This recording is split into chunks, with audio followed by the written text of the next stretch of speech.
ನೋಡಿ, ಧರ್ಮಸ್ಥಳದ ಕೇಸ್ ಇದೆಯಲ್ಲ, ಇದು ಯಾವ ಫಿಲ್ಮಿಗೂ ಕೂಡ ಕಡಿಮೆ ಇಲ್ಲ.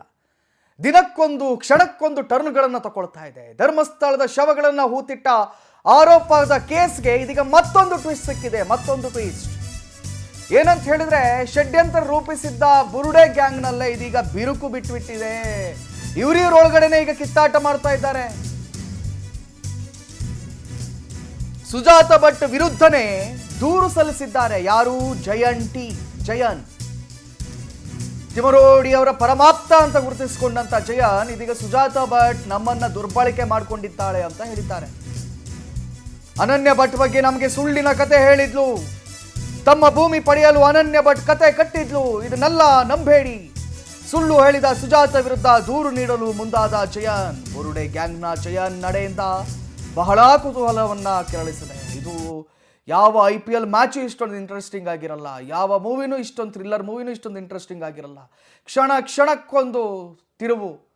ಇದೇ ಸುಜಾತ ಭಟ್ ಈ ಹಿಂದೆ ತಿಮರೋಡಿ ಅವರ ಮನೆಯಲ್ಲಿ ನಿಂತ್ಕೊಂಡು ಮಾತಾಡಿದ್ದನ್ನು ನಾವೆಲ್ಲರೂ ನೋಡಿದ್ದೀವಿ. ಈಗ ಸಡನ್ ಆಗಿ ಟ್ವಿಸ್ಟ್ ಬಂದುಬಿಡ್ತಿಲ್ಲ. ಇವ್ರ ನಡುವೆನೇ ಕಿತ್ತಾಟ ಮಾಡ್ತಾ ಇದ್ದಾರೆ. ನೋಡಿ, ಧರ್ಮದ ವಿಜಯ ಅಂದ್ರೆ ಇದೆ, ಧರ್ಮ ದೇವತೆಗಳು ಮಾತಾಡೋದು ಅಂದ್ರೂ ಇದೆ, ಅಣ್ಣಪ್ಪ ಸ್ವಾಮಿ ಮಾತಾಡೋದಂದ್ರೂ ಕೂಡ ಇದೆ. ಅವರವರೊಳಗಡೆನೆ ಈಗ ಕಿತ್ತಾಟ ಶುರುವಾಗಿದೆ. ಎಲ್ಲ ಷಡ್ಯಂತ್ರಗಳು ಕೂಡ ಬಟಾ ಬಯಲಾಗ್ತಾ ಇದೆ, ಒಂದೊಂದಾಗಿ ಹೊರಗೆ ಬರ್ತಾ ಇದೆ. ಯಾವ ಸುಜಾತ ಭಟ್ಟನ್ನ ಇಟ್ಕೊಂಡು ರಾಷ್ಟ್ರವ್ಯಾಪಿ ಚರ್ಚೆ ಮಾಡಬೇಕು ಅಂತ ಹೇಳಿ ಸುಪ್ರೀಂ ಕೋರ್ಟ್ ಹತ್ರ ಇವ್ರು ಕರ್ಕೊಂಡು ಹೋದ್ರು, ಸುಪ್ರೀಂ ಕೋರ್ಟ್ ಲಾಯರ್ ಹತ್ರ ಮಾತಾಡಿಸಿದ್ರು. ಯಾವ ಸುಜಾತ ಭಟ್ಟನ್ನ ಇಟ್ಕೊಂಡು ನ್ಯಾಷನಲ್ ವೈಡ್ ಸುದ್ದಿ ಆಗಬೇಕು ಅಂತ ಹೇಳಿ ನ್ಯಾಷನಲ್ ಮೀಡಿಯಾಗಳನ್ನೆಲ್ಲ ಕರೆಸಿ ಇವರು ಸುದ್ದಿಯನ್ನ ಮಾಡಿದ್ರು. ಇದೀಗ ಅದೇ ಸುಜಾತ ಭಟ್ ಮೇಲೆ ಆ ಟೀಮಿನ ಮುಖಂಡ ಜಯನ್ ಟಿ ಕಂಪ್ಲೇಂಟ್ ಕೊಟ್ಟಿದ್ದಾರೆ. ಇನ್ನು ಇದೇ ವಿಚಾರದ ಕುರಿತಾಗಿ ನಮ್ಮ ಜೊತೆ ಹೆಚ್ಚಿನ ಮಾಹಿತಿಯನ್ನು ನೀಡಲಿಕ್ಕೆ ದೂರವಾಣಿ ಸಂಪರ್ಕದಲ್ಲಿ ಹಿರಿಯ ಪ್ರತಿನಿಧಿ ಅರುಣ್ ರವರು ಸಂಪರ್ಕದಲ್ಲಿದ್ದಾರೆ. ಅರುಣ್ ಸರ್, ಇದು ಏನಿದು? ಇದು ಯಾವ ಮೂವಿಯಲ್ಲೂ ನೋಡಲಿಲ್ಲ, ಯಾವ ಕ್ರಿಕೆಟ್ ಮ್ಯಾಚಲ್ಲೂ ನೋಡಲಿಲ್ಲ, ಕ್ಷಣಕ್ಕೊಂದು ತಿರುವುಗಳು.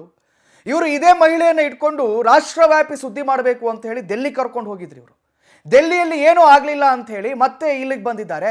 ಈಗ ನೋಡಿದ್ರೆ ತಂಡದ ಮುಖಂಡರಾಗಿರ್ತಕ್ಕಂಥ ಜಯನ್ ಟಿ ಹೇಳ್ತಾ ಇದ್ದಾರೆ, ಇಲ್ಲ ಈ ಅಮ್ಮನನ್ನು ನಾನು ನಂಬಲ್ಲ, ಅವ್ರು ನನಗೆ ಮೋಸ ಮಾಡಿದ್ದಾರೆ ಅಂತ. ಏನು ಆಗ್ತಾ ಇದೆ ಆಕ್ಚುಲ್ ಅಲ್ಲಿ? ಕಾರ್ತಿಕ್, ಇದು ಕೂಡ ಬುರುಡೆ ಗ್ಯಾಂಗ್ ನ ಮತ್ತೊಂದು ತಂತ್ರಗಾರಿಕೆ ಅಂತ ಅನ್ನಿಸ್ತಾ ಇದೆ.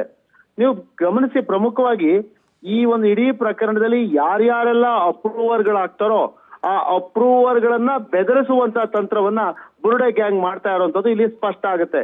ಮೊದಲಿಗೆ ಯಾವ ಚಿನ್ನಪ್ಪ ಧರ್ಮಸ್ಥಳದಲ್ಲಿ ಶವಗಳನ್ನ ಹೂತು ಹಾಕಿದ್ದೇನೆ, ಅದನ್ನ ತೋರಿಸ್ಕೊಡ್ತೇನೆ ಅಂತ ಹೇಳಿ ಬಂದಂತ ಚಿನ್ನಪ್ಪ, ಅವನ ಬಣ್ಣ ಬಯಲಾಯ್ತು. ತಕ್ಷಣವೇ ಆ ಚಿನ್ನಪ್ಪ ತಾನು ಅಪ್ರೂವರ್ ಆಗ್ತಾ ಇದ್ದಾನೆ. ಇಡೀ ಬುರುಡೆ ಗ್ಯಾಂಗ್ ನ ಷಡ್ಯಂತ್ರಗಳನ್ನ ಅವನು SIT ಪೊಲೀಸರ ಮುಂದೆ ಹೇಳ್ಕೊಟ್ಬಿಡ್ತಾನೆ ಅನ್ನುವಂತ ಕಾರಣಕ್ಕೆ ಅವನ ವಿರುದ್ಧವೂ ಕೂಡ ದೂರು ಕೊಡುವಂತ, ಅವನನ್ನ ಬೆದರಿಸುವಂತ ಒಂದು ಪ್ರಯತ್ನವನ್ನ ಮಾಡಲಾಗತ್ತೆ. ದಿವಂಗತ ಸೌಜನ್ಯ ಅವರ ತಾಯಿ ಕುಸುಮಾವತಿ ಇತ್ತೀಚೆಗೆ ಹೋಗಿ SIT ಮುಂದೆ ಇದೇ ಚಿನ್ನಪ್ಪನ ವಿರುದ್ಧ ದೂರನ್ನ ದಾಖಲಿಸ್ತಾರೆ. ಈಗ ಚಿನ್ನಪ್ಪನ ನಂತರ ಸುಜಾತ ಭಟ್ ಅವರ ಸರ್ದಿ. ಸುಜಾತ ಭಟ್ ಕೂಡ ಈಗ SITಗೆ ಅಪ್ರೂವರ್ ಆಗಿ ಹೋಗ್ತಾ ಇದ್ದಾರೆ. ತಾವು ಇದುವರೆಗೆ ಹೇಳಿದ್ದೆಲ್ಲ ಸುಳ್ಳು, ಅನನ್ಯ ಭಟ್ ಅನ್ನುವಂತ ಪಾತ್ರ ಇರ್ಲಿಲ್ಲ, ಅನನ್ಯ ಭಟ್ ಅನ್ನುವಂತ ಹೆಸರನ್ನ ಯಾವ ಮಗಳೂ ತನಗಿರ್ಲಿಲ್ಲ ಅಂತ ಒಂದು ಪಾತ್ರವನ್ನ ಸೃಷ್ಟಿಸಲಾಗಿತ್ತು ಅನ್ನುವಂತ ಸತ್ಯವನ್ನ ಈಗ ಸುಜಾತ ಭಟ್ ಅವರು SIT ಮುಂದೆ ಒಪ್ಕೊಳ್ತಾ ಇದ್ದಾರೆ. ಇಂಥ ಸಂದರ್ಭದಲ್ಲಿ ಸುಜಾತ ಭಟ್ ಅವರನ್ನ ಬೆದರಿಸಿ ಮತ್ತೆ ಅವರು ಅಪ್ರೂವರ್ ಆಗದಂತೆ ಅಥವಾ ಸತ್ಯಾಂಶವನ್ನ ಹೇಳದಂತೆ ಅವರನ್ನ ಹಿಂದೆ ಎಳೆಯುವಂತ ಒಂದು ಪ್ರಯತ್ನ ಮಾಡಲಾಗ್ತಾ ಇದೆ.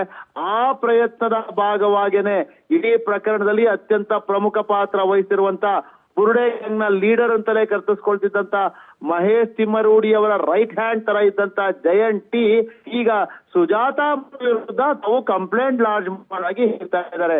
ಅಂದ್ರೆ ಹಿಂದೆ ತಾವೇನೋ ಸತ್ಯ ಹೇಳ್ಬಿಡ್ತಾ ಇದ್ದೀನಿ, ಜಗತ್ತಿನೆದುರಿಗೆ ತಾನು ಸತ್ಯ ಹರಿಶ್ಚಂದ್ರನ ತುಂಡು ಅಂತ ಹೇಳಿ ತೋರಿಸ್ಕೊಳ್ಳುವಂತಹ ಪ್ರಯತ್ನ ಆದ್ರೆ, ಮತ್ತೊಂದ್ರೆ ಸುಜಾತ ಭಟ್ ಅವರನ್ನ ಬೆದರಿಸಿ ಆಕೆ SIT ಪ್ರಯತ್ನ ಅಥವಾ SIT ಮುಂದೆ ಅಪ್ರೂವರ್ ಆಗೋದನ್ನ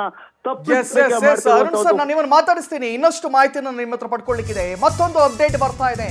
ಸುಜಾತ ಭಟ್ ಕೇಸ್ ಹಿಂದೆ ಮುಕ್ತಾಯ ಸಾಧ್ಯತೆ. ಇಂಟ್ರೆಸ್ಟಿಂಗ್. ಇಂದು ಸುಜಾತ ಭಟ್ ಕೊನೆಯ ದಿನದ ವಿಚಾರಣೆ ನಡೀತಾ ಇದೆ. ಧರ್ಮಸ್ಥಳ ಪ್ರಕರಣದಲ್ಲಿ ಸುಜಾತ ಭಟ್ ಬಂಧನ ಇಲ್ಲ ಅನ್ನುವಂಥ ಮಾಹಿತಿ ಇದೀಗ ಲಭ್ಯವಾಗ್ತಾ ಇದೆ. 4 ದಿನಗಳಿಂದ ವಿಚಾರಣೆಯನ್ನ ನಡೆಸಿದ್ರು SIT ಅವರು. ಈ ವಿಚಾರಣೆಯನ್ನ ಇವತ್ತೇ ಅಂತ್ಯ ಮಾಡ್ತಾರೆ. ಇಂದು ಎಸ್ಐಟಿ ಮುಖ್ಯಸ್ಥ ಮೊಹಂತಿ ನೇತೃತ್ವದಲ್ಲಿ ವಿಚಾರಣೆಯನ್ನ ಮಾಡಲಾಗ್ತಾ ಇದೆ. ತಮ್ಮ ದೂರಿನ ಬಗ್ಗೆ ಎಫ್ಐಆರ್ ಮಾಡುವುದು ಬೇಡವೆಂದು ಸುಜಾತ, ನಾನು ಹೇಳಿದ್ದು ಸುಳ್ಳು, ತನಿಖೆ ಸಾಕು ಎಂದಿರುವಂತ ಸುಜಾತ. ಆದ್ರೆ ಅದು ಹೆಂಗ ಬಿಡಕ್ಕಾಗತ್ತೆ ಅವ್ರನ್ನ ಇದೀಗ?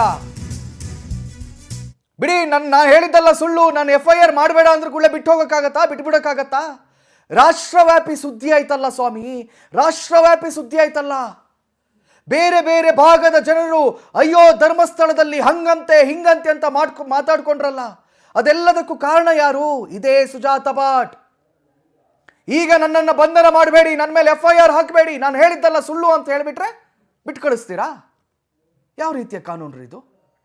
ಎಸ್, ನಾನು ಅರುಣ್ ಸರ್ ಹತ್ರ ಮಾತಾಡ್ತಾ ಇದ್ದೆ. ಸರ್, ಇದು ನೋಡಿ ಈಗ ಪುನಃ ತಿರುವು ಇಲ್ಲಿ ಏನಂತ ಹೇಳಿದ್ರೆ, ನಾನು ಹೇಳಿದ್ದಲ್ಲ ಸುಳ್ಳು, ಎಫ್ಐಆರ್ ದಾಖಲೆ ಮಾಡಬೇಡಿ, ನನ್ನನ್ನು ಬಿಟ್ಬಿಡಿ ಅಂತ ಹೇಳ್ತಾ ಇದ್ದಾರಂತೆ. ಹಾಗಾದ್ರೆ ಈ ರಾಷ್ಟ್ರವ್ಯಾಪಿ ಸುದ್ದಿಯನ್ನ ಮಾಡಿ ಜನರ ತಲೆಯನ್ನು ತಿರ್ಸಿದ್ರಲ್ಲ ಇವರೆಲ್ಲರೂ. ಇಲ್ಲ, ಅಲ್ಲೊಬ್ಳು ಅನನ್ಯ ಭಟ್ಟನ್ನು ಅವಳು ಹೋಗಿದ್ಲಂತೆ, ಅವಳನ್ನು ಕೊಂದ್ರಂತೆ, ರೇಪ್ ಮಾಡಿದ್ರಂತೆ, ಆಮೇಲೆ ಸುಜಾತ ಭಟ್ಟನ್ನು ಎಳ್ಕೊಂಡು ಹೋದ್ರಂತೆ, ತಲೆಗೆ ಹೊಡೆದ್ರಂತೆ, ಕೋಮಕ್ಕೆ ಹೋದ್ರಂತೆ. ಜನಗಳ ಮನಸ್ಥಿತಿ ಹಾಳಾಗಿತ್ತಲ್ಲ ಸರ್ ಭಾವನಾತ್ಮಕವಾಗಿ. ಅದಕ್ಕೆ ಯಾರೀಗ ಏನು ಶಿಕ್ಷೆಯನ್ನು ನೀಡ್ತಾರೆ ಅಂತ? ಕಾರ್ತಿಕ್, ನಿಜ, ಯಾವುದೇ ವ್ಯಕ್ತಿ ದೂರು ಕೊಟ್ಟಂತ ಸಂದರ್ಭದಲ್ಲಿ ಆ ದೂರುದಾರನಿಗೆ ತನ್ನ ದೂರನ್ನ ವಾಪಸ್ ಪಡೆದುಕೊಳ್ಳುವಂತ ಎಲ್ಲ ಸ್ವಾತಂತ್ರ್ಯವೂ ಇದೆ. ಆದ್ರೆ ಯಾವ ಸಂದರ್ಭದಲ್ಲಿ ದೂರನ್ನ ವಾಪಸ್ ತೆಗೆದುಕೊಳ್ತಾರೆ ಅನ್ನೋದು ಕೂಡ ಮುಖ್ಯ ಆಗುತ್ತೆ. ಒಂದು ವೇಳೆ ಆರಂಭಿಕ ಹಂತದಲ್ಲೇ ದೂರುದಾರ ತನ್ನ ಕೇಸನ್ನ ವಾಪಸ್ ತೆಗೆದುಕೊಳ್ಬಹುದು, ದೂರನ್ನ ವಾಪಸ್ ತೆಗೆದುಕೊಳ್ಬಹುದು. ನ್ಯಾಯಾಲಯ ಕೂಡ ಇದನ್ನೇ ಪರಿಗಣಿಸುತ್ತೆ. ಅಂದ್ರೆ ದೂರುದಾರನಿಗೆ ಅದೊಂದು ಸ್ವಾತಂತ್ರ್ಯ ಇದೆ. ಮತ್ತೊಂದು ಕಡೆ ಈ ಪ್ರಕರಣದಲ್ಲಿ ಸುಜಾತ ಭಟ್ ಅಪ್ರೂವರ್ ಆಗಿ ಬದಲಾಗಿದ್ದಾರೆ. ಅಂದ್ರೆ ಇಡೀ ಪ್ರಕರಣ ಮತ್ತೊಂದು ತಿರುವು ಪಡೆದುಕೊಂಡು ಯಾರ್ಯಾರೆಲ್ಲ ಇದರಲ್ಲಿ ಷಡ್ಯಂತ್ರ ಮಾಡಿದ್ರೋ ಆ ಷಡ್ಯಂತ್ರ ಮಾಡಿದವರ ಹೆಸರುಗಳನ್ನೆಲ್ಲ ಸುಜಾತ ಭಟ್ ಈಗ SIT ಮುಂದೆ ಅಧಿಕೃತವಾಗಿ ಬಾಯ್ಬಿಟ್ಟಿದ್ದಾರೆ. ಆದ್ರೆ ನೀವ್ ಹೇಳಿದಂತೆ ಪ್ರಶ್ನೆ ಬರೋದು ಇಲ್ಲಿ ಅದೇ, ಸುಜಾತ ಭಟ್ ನಿಮಿಷಕ್ಕೊಂದು ಗಳಿಗೆಗೊಂದು ಹೇಳಿಕೆಗಳನ್ನ ಕೊಡ್ತಾ ಇದ್ದಾರೆ. ಇಂತಹ ಸಂದರ್ಭದಲ್ಲಿ ಈಗ SIT ಮುಂದೆ ಹೇಳಿಕೆಯನ್ನ ಕೊಟ್ಟು ಅಧಿಕೃತವಾಗಿ ದಾಖಲಿಸಿರುವಂತಹ ಸುಜಾತ ಭಟ್ ನಾಳೆ ನ್ಯಾಯಾಲಯದ ಮುಂದೆ ಹೋದಾಗ ಮತ್ತೆ ಉಲ್ಟಾ ಹೊಡೆದ್ರೆ ಏನು ಗತಿ? ಈ ಒಂದು ಆತಂಕ ಅಂತೂ ಖಂಡಿತ ಇದೆ. ಆದ್ರೆ ಸುಜಾತ ಭಟ್ ಅವರ ಒಂದು ವಯಸ್ಸನ್ನ ಗಮನದಲ್ಲಿಟ್ಕೊಂಡು, ಅವ್ರಿಗೆ ತೀರಾ ವಯಸ್ಸಾಗಿದೆ ಅಥವಾ ಅವರ ಮಾನಸಿಕ ಸ್ಥಿತಿಗತಿ ಸರಿ ಇದೆಯೋ ಇಲ್ಲೋ ಅನ್ನುವಂತ ಅನುಮಾನ ಕೂಡ SIT ಪೊಲೀಸರಿಗೆ ಕಾಡ್ತಾ ಇದೆ. ಹಾಗಾಗೇನೆ ಈಗ ಆಕೆಯನ್ನ ತಕ್ಷಣಕ್ಕೆ ಬಂಧನಕ್ಕೆ ಒಳಪಡಿಸದೆ ಬೇರೆ ರೀತಿಯ ಕಾನೂನು ಕ್ರಮ ಯಾಕೆ ತೆಗೆದುಕೊಳ್ಳಬಹುದು ಅನ್ನುವಂತ ನಿರ್ಧಾರಕ್ಕೆ SIT ಪ್ರಮುಖರು ಬಂದಿರೋ ಹಂಗೆ ಕಾಣಿಸ್ತಾ ಇದೆ. ಈಗ ಸುಜಾತ ಭಟ್ ಅವ್ರನ್ನ ವಶಕ್ಕೆ ಪಡೆದುಕೊಳ್ಳದೆ ಹೋದ್ರು, ಬಂಧನ ಮಾಡದೇ ಇದ್ರು ಸಹ ಆಕೆಯನ್ನ ನ್ಯಾಯಾಧೀಶರ ಮುಂದೆ ಕರೆದೊಯ್ದು ಅಲ್ಲಿ ಅವ್ರನ್ನ ಪ್ರೊಡ್ಯೂಸ್ ಮಾಡಿ ನ್ಯಾಯಾಧೀಶರ ಸಮ್ಮುಖದಲ್ಲಿ, ಅಂದ್ರೆ ಕೊಠಡಿಯೊಳಗೆ ಇನ್ ಕ್ಯಾಮರಾ ಸ್ಟೇಟ್ಮೆಂಟ್ ಏನ್ ತೆಗೆದುಕೊಳ್ತಾರಲ್ಲ ಆ ಇನ್ ಕ್ಯಾಮರಾ ಸ್ಟೇಟ್ಮೆಂಟ್ ನ ತೆಗೆದುಕೊಂಡು ಅದನ್ನ ರೆಕಾರ್ಡ್ ಮಾಡಿಕೊಂಡು ದಾಖಲಿಸಿಕೊಳ್ಳುವಂತ ಒಂದು ಪ್ರಯತ್ನಕ್ಕೆ SIT ಮುಂದಾಗಬಹುದು. ಕಾನೂನಿನಲ್ಲಿ ಅದಕ್ಕೂ ಕೂಡ ಅವಕಾಶ ಇದೆ.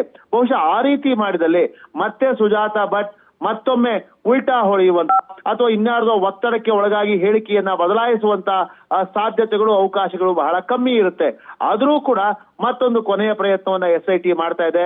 ಸದ್ಯಕ್ಕೆ ಸುಜಾತ ಭಟ್ ಅವ್ರನ್ನ ಅರೆಸ್ಟ್ ಮಾಡದೇ ಇರುವಂತ ಒಂದು ತೀರ್ಮಾನ ತೆಗೆದುಕೊಂಡಿದ್ದಾರೆ ಅಂತ ಗೊತ್ತಾಗ್ತಾ ಇರುವಂತದ್ದು.